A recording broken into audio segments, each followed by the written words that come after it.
I shouldn't have been there. It was obvious, almost painfully so. The second I stepped into the building and climbed the stairs to Thomas's apartment, I could feel it, this quiet, nagging voice in the back of my head telling me that nothing good would come from this. But it was a simple favor, wasn't it? Innocent. At least, that's what I'd told myself when Thomas asked me to swing by his place and drop off a bag he'd left at mine. He was stuck at work and wouldn't be back until late, so he figured it'd be easier for me to leave it there instead of holding on to it. It sounded simple enough. Straightforward. Until the door opened. Hillary stood there, leaning against the doorframe with her arms crossed, a casual confidence radiating from her that made my stomach flip. She didn't say anything at first, just looked at me with those piercing eyes of hers, like she was trying to figure out what I was thinking. Her lips curved into a slow, knowing smile, and just like that, I felt every ounce of composure I'd walked in with slip right through my fingers. "Thomas isn't here," she said, her voice smooth, almost lazy, like this was the most normal thing in the world. She didn't move from the doorway, her body still blocking my path. "But you can wait. Come in." Her words shouldn't have rattled me. They were simple, harmless even. But the way she said them, the way her gaze lingered just a second too long, the way her smile didn't quite reach her eyes, sent a jolt of unease through me. I should have handed her the bag right there and made up some excuse to leave. I should have turned around and walked back out the door.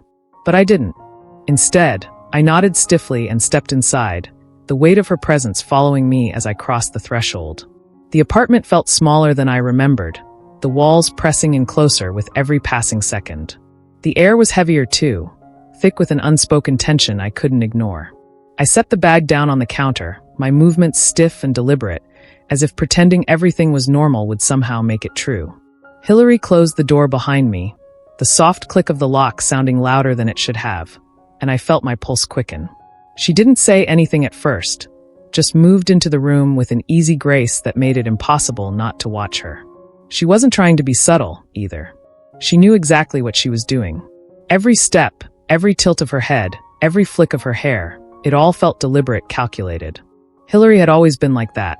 There was something about her, this undeniable presence that drew people in whether they wanted it or not. She wasn't just beautiful, though she was in that impossible, almost intimidating way that made you forget how to form coherent thoughts. It was more than that. It was the way she carried herself, the way she could say so much with a single glance, the way she seemed to revel in the effect she had on people. And the effect she had on me? I hated how obvious it must have been. "Can I get you something to drink?" she asked, her voice light, casual, like she didn't notice the way I was practically glued to the floor. She moved toward the kitchen, her movements fluid, effortless. "No, I'm good," I said quickly, my voice sounding tight even to my own ears. I tried to focus on anything else, the bag on the counter, the faint hum of the fridge, the clock ticking on the wall. But it was no use. My attention kept drifting back to her, drawn in by the way she seemed to fill the space so effortlessly. She leaned against the counter, her arms crossed again, and tilted her head slightly as she looked at me. "You seem nervous," she said, a faint smile playing at the edges of her lips. "I'm not," I said too quickly. The words came out flat, unconvincing, and the flicker of amusement in her eyes told me she knew it. Her smile widened just a little, and she pushed off the counter, crossing the room with slow, deliberate steps. I forced myself to stand still, my hands clenching into fists at my sides as she stopped in front of me. She was close now, close enough that I could feel the faint warmth radiating off her skin, close enough that the soft scent of her perfume filled the space between us. It was subtle, just enough to notice, but it was enough to make my thoughts scatter. "Are you sure?" she asked, her voice softer now, her eyes narrowing slightly as she studied me. "You don't seem sure." I swallowed hard, my throat suddenly dry, and shook my head. "I'm fine," I said again, though the words felt hollow, empty. She laughed then, a soft, low sound that sent a shiver racing down my spine. "If you say so," she said, her tone light but edged with something sharper, something I couldn't quite name. She moved past me, brushing against my shoulder as she did, and I felt my breath catch in my throat. It wasn't a deliberate touch, it wasn't, but it lingered all the same, the ghost of it burning into my skin long after she'd stepped away. I turned to watch her as she crossed the room, her movements slow and unhurried, like she had all the time in the world. She sat down on the arm of the couch, one leg crossed over the other, and looked back at me with that same faint smile. "You're welcome to stay as long as you like," she said, her tone casual, but her eyes anything but. I knew I should leave. I knew staying here was a mistake. But my feet stayed rooted to the floor, and I couldn't shake the feeling that, whatever was about to happen, it was already too late to stop it. Time seemed to stretch, pulling thin and fragile, as she moved through the room with a kind of unhurried confidence that made it impossible to look away. Hillary didn't rush, she never did. Every step, every turn of her head, every flick of her hair felt deliberate, like she knew exactly what she was doing and exactly what kind of reaction she was drawing out of me. And the worst part, I knew it too. I tried not to let it show. I focused on anything but her. The faint ticking of the clock on the wall, the hum of the fridge in the kitchen, even the scuff marks on the wooden floor. But she had this way of filling up every inch of space, of demanding attention without saying a word. It didn't matter where I looked. She was everywhere, occupying my thoughts in a way that felt both invasive and magnetic. "Are you nervous?" she asked suddenly, her voice breaking the silence like a blade. It wasn't loud, but the teasing edge in her tone cut straight through me. I looked up, startled, and found her perched on the arm of the couch, her legs crossed in a way that was far too casual. She rested one elbow on her knee, her chin propped in her hand as she watched me with a faint smile that didn't quite meet her eyes. It wasn't a kind smile. It was playful, sharp, and laced with something that made my stomach twist. "No," I said quickly, shaking my head. The word came out too fast, too defensive, and I could feel the heat rushing to my face before I even finished speaking. "Of course not." Her smile widened, just a little, and she tilted her head as if to study me better. The sound was quiet, thoughtful, but there was something about it that set my nerves on edge. She wasn't convinced. I could see it in the glint of amusement in her eyes. "Interesting," she said finally, the word drawn out just enough to make it clear she was toying with me. It hung in the air between us, heavy and unsettling, and I felt myself tense under the weight of her gaze. Before I could respond, before I could even think of what to say, she stood up. The movement was smooth, almost graceful, and she crossed the room toward me with slow, deliberate steps that made my pulse quicken. She didn't stop until she was close enough that I could feel the heat radiating off her skin, close enough that her perfume filled the space between us. I froze, every muscle in my body locking up as she reached out, her hand brushing lightly against my shoulder. The touch was featherlight, almost hesitant, but it sent a jolt through me that left me breathless. It was such a small thing, such an innocent gesture on the surface, but it felt loaded with something I couldn't name. "You're always so controlled," she said softly, her voice low and steady, almost like a whisper. Her fingers slid down over the fabric of my shirt, the motion slow and deliberate, and I felt my breath catch in my throat. "But I bet it's not always like that, is it?" I didn't know what to say. My heart was pounding so hard it felt like it might break free from my chest, and my thoughts were a jumbled mess I couldn't make sense of. Her touch was warm, lingering just long enough to blur the line between casual and intentional, and every part of me screamed to move, to say something, to do anything. But I couldn't. Her smile deepened, her fingers brushing against the edge of my sleeve before she finally pulled her hand back. "No answer?" she asked, her tone laced with amusement. "I didn't think you'd let me off that easy." The teasing in her voice was maddening, and I hated how much it affected me. I opened my mouth to respond, but the words caught in my throat, tangled and useless. All I could do was stare at her, my chest tight, as she stood there watching me with that same sharp, knowing expression that made me feel like I was the punchline to a joke I didn't understand. Hillary stepped back then, just enough to give me room to breathe, but the tension between us didn't break. If anything, it felt stronger now, pulling tighter with every passing second. She tilted her head, her hair falling over her shoulder as she regarded me with a look that was equal parts curiosity and challenge. "I've always wondered," she said, her voice softer now, almost thoughtful, "what it would take to get under that calm exterior of yours.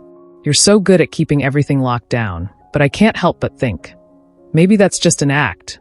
Her words hit me like a punch to the gut, sharp and unrelenting, and I could feel my pulse racing in my ears.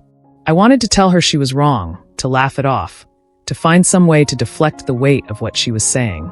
But I couldn't, because the truth was she wasn't wrong, and we both knew it.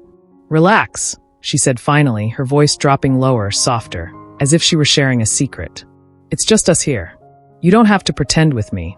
Her words lingered in the air, heavy and unshakable, and I felt myself falter. There was something about the way she said it, so calm, so sure, that left me completely undone. And in that moment, I realized that whatever game she was playing, I was already losing. My head was screaming at me to move, to step back, to find some excuse to leave before this went any further. But my body refused to cooperate. I stood there, rooted to the spot, every muscle tense and locked as if the weight of the moment had pinned me in place. Her touch lingered like a brand, warm and deliberate, and I couldn't shake the feeling that it was already too late to stop whatever was happening. Hillary took another step closer, so close that the faint, floral notes of her perfume filled the air around me. It was intoxicating, overwhelming, and I felt my chest tighten as I fought to steady my breathing. I couldn't think straight, couldn't focus on anything except the fact that she was so close, too close. "You know," she said, her voice soft, almost conspiratorial, as though we were sharing a secret no one else could know. "Thomas talks about you all the time." I blinked, the mention of his name snapping me out of my haze for a split second. My stomach twisted into knots at the sound of it, a sharp reminder of exactly how wrong this was, how dangerous. "Does he?" I managed to say, my voice quiet and uneven, barely above a whisper. She nodded, her eyes never leaving mine. "Oh yeah," she said, her tone light, almost teasing. "He thinks so highly of you. Says you're one of the most dependable people he knows. That you'd never let him down." Her words cut through me like a blade, sharp and precise, and I could feel my face flush with guilt even though I hadn't done anything, not yet. But the way she said it, the way her lips curved into the faintest hint of a smile, made it clear that she wasn't just making small talk. There was a weight behind her words, a deliberate edge that made my pulse race. "I'm sure he doesn't know, though," she continued, her voice dropping lower, softer. "Not really. I don't think he has any idea who you are. What'd you feel?" Her words hit me like a punch to the gut. I opened my mouth to respond, to deny it, to tell her she was wrong, but the way she was looking at me, the way her eyes bore into mine, sharp and knowing, left me speechless. She didn't just suspect the truth. She knew. And there was something about that realization, about the certainty in her gaze, that left me completely undone. "Do you think he'd ever suspect?" she asked, her voice calm and measured, as if she were asking about the weather. But there was nothing casual about the question. It hung in the air between us, heavy and unshakable, and I felt my chest tighten as the weight of it settled over me. I shook my head, barely able to muster the strength to move. "There's nothing to suspect," I said, the words tumbling out of me in a rush. They sounded hollow, even to my own ears, and I knew she could hear it too. Her smile deepened, a flicker of amusement passing over her face. "No," she asked, her tone teasing. "Are you sure about that?" Before I could respond, before I could even think of what to say, she moved again. Her hand slid to my waist, her fingers brushing lightly against the fabric of my shirt in a way that felt far too deliberate to be innocent. The touch was so light, so subtle, but it sent a shiver racing down my spine that I couldn't ignore. "Or maybe," she continued, her voice dropping even lower, "he trusts you too much. Maybe he thinks you'd never do anything to break that trust." Her words felt like a challenge, a test, and my heart was pounding so loudly I was sure she could hear it. I tried to step back, to put some distance between us, but my feet wouldn't move. It was like I was caught in her orbit, pulled in by the sheer force of her presence, and I didn't know how to break free. "Hillary," I started, my voice cracking under the weight of my own uncertainty. She tilted her head, her eyes narrowing slightly as she studied me. "Yes?" she asked, her tone laced with curiosity, as if she were daring me to finish the sentence. But I couldn't. The words caught in my throat, tangled and useless, and the heat of her hand against my waist made it impossible to think clearly. She was so close now, close enough that I could feel the faint brush of her breath against my skin, and it was all I could do not to flinch. "Relax," she said softly, the word almost a whisper. Her fingers moved again, tracing a slow, deliberate line along my side, and I felt my breath hitch in my throat. "You're so tense." I wanted to tell her to stop, to push her hand away, to create some kind of boundary between us before this spiraled any further. But the truth was, I didn't trust myself to speak. I didn't trust myself to move. Because as much as my head was screaming at me to walk away, to leave before this went too far, a part of me didn't want to. A part of me was frozen, trapped in the gravity of her presence, unable to do anything except stand there and let the moment unfold. Her eyes searched mine, and I could see the flicker of satisfaction there, the faintest hint of a smile playing at the corners of her lips. She knew. She knew exactly what she was doing, and she knew exactly how much of an effect it was having on me. and I hated how powerless I felt in the face of it. Before I could even process what was happening, Hillary closed the remaining space between us. Her movements were slow, deliberate, as though she wanted me to feel every second of it. She was so close now that I could barely think, her presence overwhelming, magnetic, and impossible to ignore. The faint, confident smile on her lips told me she already thought she'd won, that I'd let her cross whatever invisible line she'd been dancing on all along. My chest tightened as she reached out, her hand hovering just near my arm. My breath hitched, and I could feel the weight of the moment crashing down on me, a tidal wave of confusion, guilt, and something far more dangerous. And then, before she could take it any further, I moved. My hand shot up, instinctively creating a barrier between us. It was a small gesture, but it felt monumental, like it took every ounce of strength I had left. "Hillary, stop," I said, my voice firm, steadier than I expected given the storm raging inside me. Her eyes widened slightly at my words, the faintest flicker of surprise crossing her face before it disappeared behind the mask of confidence she always wore. Her hand stilled in midair, and the room went silent, so quiet that I could hear the faint ticking of the clock on the wall and the sound of my own uneven breathing. For a moment, she didn't move, didn't say anything. Her eyes narrowed just slightly, studying me like she was trying to figure out whether I meant it, whether I was serious. The tension between us was suffocating, heavy and thick, and I felt like the weight of it might crush me. Finally, she took a small step back. The sound of her heels against the hardwood floor was louder than it should have been, and I let out a shaky breath I hadn't realized I'd been holding. She lifted her hands, palms up, in a gesture that was half surrender, half mockery. "All right," she said, her voice calm but edged with something sharper, something that sent a shiver down my spine. "All right, I'll stop." But there was a glint in her eyes as she said it, a spark of something that told me she wasn't really backing down, not entirely. It wasn't defeat I saw in her expression. It was patience, like she was willing to play the long game, to wait for her moment. "You're stronger than I thought," she added, her lips curving into a faint smile that didn't quite reach her eyes. There was no teasing in her tone now, no lightness. Just quiet certainty, and it made my stomach twist. "But this isn't over." Her words hung in the air between us, heavy and ominous, and I felt my pulse quicken all over again. She stepped back farther, her movements slow and deliberate, like she wanted to make sure I felt the weight of every second. Then she turned and walked away. The sound of her footsteps echoed through the room as she crossed to the door, her hand reaching for the handle. She paused for just a moment, her back to me, and I thought she might say something else. But she didn't. Instead, she opened the door and stepped out, leaving it to swing shut behind her with a dull thud. And just like that, she was gone. The silence she left behind was deafening. The room felt too big and too small all at once, and I couldn't shake the lingering weight of her presence, the faint scent of her perfume still clinging to the air. My heart was still racing, my thoughts spinning out of control as I tried to make sense of what had just happened.